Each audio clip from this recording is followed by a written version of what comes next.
Greetings, colleagues. I hope everyone is doing well. I'm making this short video in preparation for our faculty meeting tomorrow to present a proposed name change or from the Office of Field Education and Practicum Activities to the Office of Social Work Practice Education and Practicum Activities. I had this discussion with the leadership team over the past week about wanting to move forward with current language as it relates to social work education and moving beyond the current term of field. While I know there's much debate about the use of anti-racism, diversity, equity, and inclusion language, which is true, that is not the sole reason for the rationale of moving forward from field education to practice education. However, I thought it was important to provide some backdrop or background information on the word field. As we know, it is you can see, it is an Old English word, and pretty much it did mean, and as it states, one who works in fields or fields. And it seems that it was a word borrowed from anthropological profession, where individuals would go into the field and observe their subject matter, or observe their subject, and do the research. And as social work became a profession, we too adopted that language. However, as we continue to evolve in social work education, we know that the 2023 EPAS CSWE really pushes us to embrace ADEI, anti-racism, diversity, equity, inclusion language. And I am of the opinion that words do carry power. And I like this quote: words can inspire and words can destroy. Choose yours well, by Robin Sharma. Examples of words that we have normalized over the course of our known time, as I think about myself, words such as illegal alien to describe someone who is an undocumented person in the United States. Words such as mental retardation to describe someone who may have an intellectual deficit. Or third world to describe countries outside of the United States or Europe. So all other countries, former colonized countries, were considered third world. All this is what we call colonized language. And I know Dr. Curry does a lot of work about decolonizing and our need to decolonize. Or for instance, I served in the Air Force, and both men and women, the term airman is used to describe both. And I always found that an interesting term, that I would look at someone who may have identified as a female and call her airman. So we recognize, or the word redskin that was used for many years for a football team. So oftentimes we normalize language that have exceeded its use, and we need to move on. And as we know, social work as a profession was founded on the fundamental belief of breaking barriers.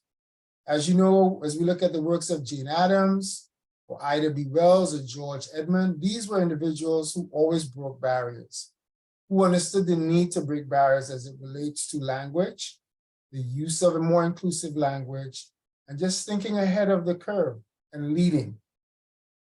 As a matter of fact, our very school was founded on this notion, this whole notion of ADEI, and the need for more inclusion, diversity, equity, access, and also understanding that our students or practitioners or future practitioners, that they practice in the community and not in the field.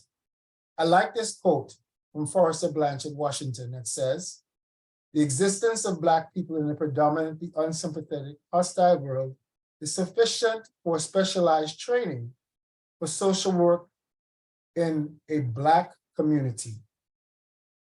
For this position, the writer made no apologies.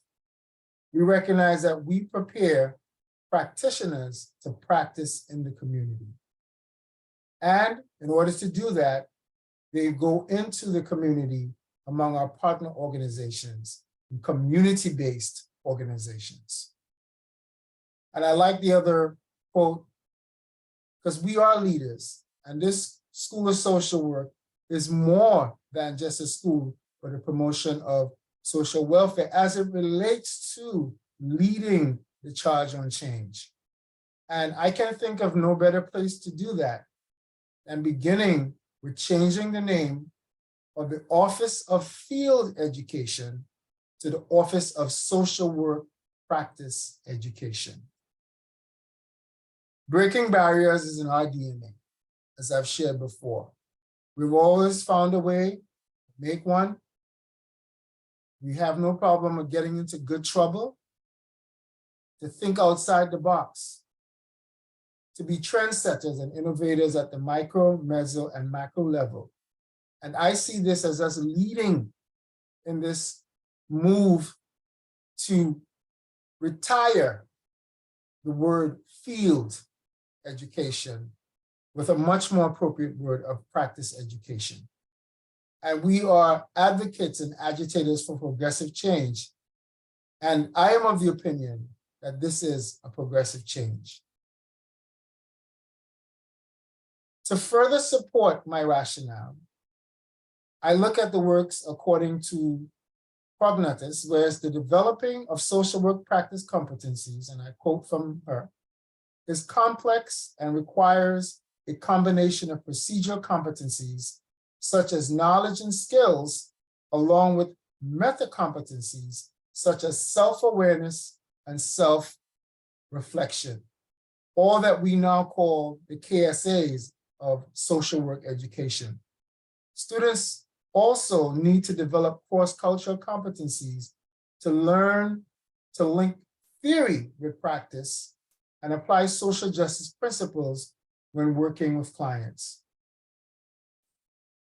The American Education Policy and Accreditation Standard, the EPOS, describes a holistic view of competence and emphasizes the importance of competency-based approach to students, demonstrating the integration of and the application of competencies in practice. So this language is there, and we want to move on and retire the word field. We prepare beginning social work level practitioners to practice in communities. And as I look at our mission statement here at the Whitney M. Young Junior School of Social Work, we acknowledge that. Here we see our students from Phi Alpha and Good Trouble, along with one of our practicum instructors, engaging in work in the community as they provide services in the community to families, individuals, and groups. And lastly, as I shared before, while we are taking the lead, many other schools are doing this as well. And I can think of no better time because the language is now out there.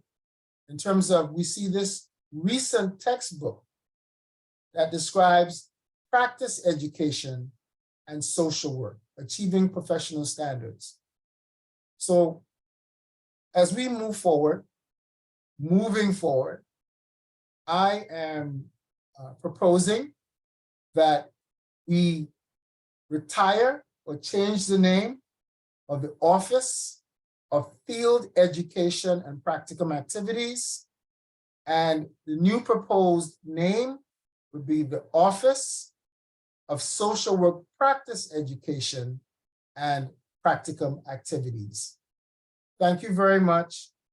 And I hope that you get an opportunity to view this video today so that for the discussion tomorrow, while this is not a program change and is merely a department name change, I thought it was important to present this to the wider body and not just announce a name change without you having an understanding of the rationale why I am recommending this. And I hope to have your support. Thank you.